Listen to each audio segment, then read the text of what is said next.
Tourist visa, work permit visa, அதுக்கப்புறம் வந்து பாத்தீங்கன்னா ஸ்டூடெண்ட் விசா. டூரிஸ்ட்ல வந்தீங்கன்னா உங்களுக்கு வந்து டீபோர்ட் தான். நீங்க வந்து போலீஸ் பிடிப்பாங்க, டீபோர்ட் ஆயிருவீங்க. 2 விசா இருக்கு, student visa, work permit visa. இதுல தான் லீகலா நம்ம ஒர்க் பண்ண முடியும். ஸ்டூடெண்ட் விசா என்னன்னு கேட்டுக்கோங்க. நீங்க வந்து லீகலுக்கு படிப்பீங்க, லூப் ஹோல் 1 மந்த்ல நீங்க வந்துருவீங்க, சரிங்களா? ஆனா எந்த கம்பெனினாலும் நீங்க மாறி போய்க்கலாம். ஆனா ஒர்க் பெர்மிட்ல வந்தீங்கன்னா கான்ட்ராக்ட் சைன் பண்ணிடுவோம். 1+3 4 இயர்ஸ்க்கு சைன் பண்ணிடுவோம்.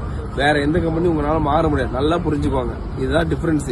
ஸ்டூடெண்ட் விசால வந்தீங்கன்னா நீங்க ஒரு கம்பெனில உங்களுக்கு பிடிக்கலையா, சம்பளம் கம்மியா தரானா, இன்னொரு கம்பெனி நீங்க மாறி போய்க்கலாம். நான் ஸ்டூடெண்ட் விசால தான் இருக்கேன்.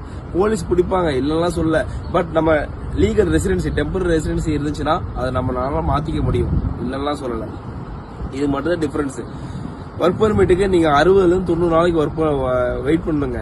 வெயிட் பண்ணாம இருந்தா முடியாது. இதுக்கு வந்து 1 மந்த்ல நீங்க எல்லாமே பண்ணி முடிச்சிடலாம். எல்லா ப்ராசஸும் கம்ப்ளீட்டா ஸ்டேபிளா எல்லாமே நடந்துரும். நீங்க எங்குமே போய் வியூவர்ஸ் பண்ணணும் இல்ல, எங்குமே போய் அலையணும் இல்ல. எல்லாத்துக்குமே ஆள் போட்டிருக்கோம், எல்லாமே அவங்க லீகலா பண்ணி கொடுத்துருவாங்க, சரிங்களா? மத்த ஏஜென்ட் 3 லட்சம் 3 லட்சம் ரூபாய்க்கு பண்ணி தராங்கன்றாங்கல்ல, அவங்க எல்லாமே ஒரு செமஸ்டர், ஒரு வருஷத்துக்கு 3 மாசத்துக்கு மட்டும் தான் ஃபீஸ் கட்டுவாங்க. நம்ம கிட்ட பாத்தீங்கன்னா ஒரு வருஷத்துக்கு ஃபுல் அண்ட் ஃபுல் 1.25 லட்சம் ரூபாய். நீங்க சோச்சியில யூனிவர்சிட்டியில எவ்வளோன்னு நீங்க டைப் பண்ணி கூட பாத்துக்கோங்க. குரோம்ல லாங்குவேஜ் கோர்ஸ்க்கு எவ்வளோன்ட்டு 1.25 லட்சம் ரூபாய் சாலிடா நம்ம ஒரு வருஷத்துக்கு கொடுத்தாகணும். அப்படி கொடுத்தீங்கன்னா மட்டும் தான் டிஆர்சிக்கு நமக்கு வந்து வேலிடா இருக்கும். அந்த அமௌண்ட்டை வச்சு நம்ம ஒரு வருஷத்துக்கு டிஆர்சி எடுத்து கொடுத்துடலாம். இதுதான் வந்து இது லீகல்.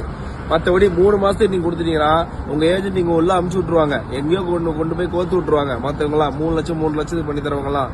ஆனா நீங்க போய் எப்படி லீகல் ஆவீங்க? டாக்குமெண்டேஷன்ங்கிறது கரெக்டா பண்ணி கொடுத்தாதாங்க நீங்க இங்க வந்து இருப்பீங்க. இங்க யாருமே நம்ம சொந்தக்காரன் யாருமே இருக்க மாட்டாங்க. நமக்கு ஒருத்தர் தெளிவா பண்ணனா விஷயம் தெரிஞ்சிருக்கணும். விஷயம் தெரியாம நம்ம பண்ணோம்னா மாட்டிப்போம். அதே மாதிரி இ விசாவை தயவு செஞ்சு வராதிங்க. டூரிஸ்ட் விசாவை இ விசான்னு சொல்லுவாங்க. நிறைய பேருக்கு அது புரியாது. இ விசான்னு சொல்லுவாங்க. பட் இ விசால வந்தீங்கன்னா உங்களால சுத்தி பார்க்க மட்டும்தான் முடியும். 1 மாசத்துக்கு டைம் பீரியட் இல்ல 2 மாசம் டைம் பீரியட் உங்க ஷோர் மணியை வச்சு பண்ணி கொடுப்பாங்க. அதை தாண்டி நீங்க பண்ணீங்கன்னா அப்படின்னா நீங்க இங்க இருந்தீங்கன்னா இல்லீகல்.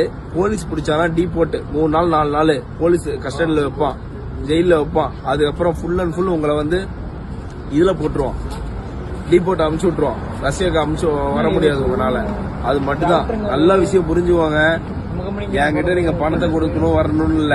ஒரு விஷயம் பண்ணணும், தெளிவா பண்ணணும். என்ன ஏது அது எல்லாமே உங்ககிட்ட தெளிவா சொல்லணும், சரிங்களா? 60,000 ரூபாய் இருந்தா போதும் டூரிஸ்ட் விசா வர்றதுக்கு. இங்க நீங்க என்கிட்ட பேசணும். நிறைய சப்ஸ்கிரைபர் சொல்றாங்க 3 லட்சம் நான் கட்டிட்டேன் ப்ரோ அப்படின்ட்டு. தயவு செஞ்சு அந்த தப்பு பண்ணாதீங்க. நீங்களே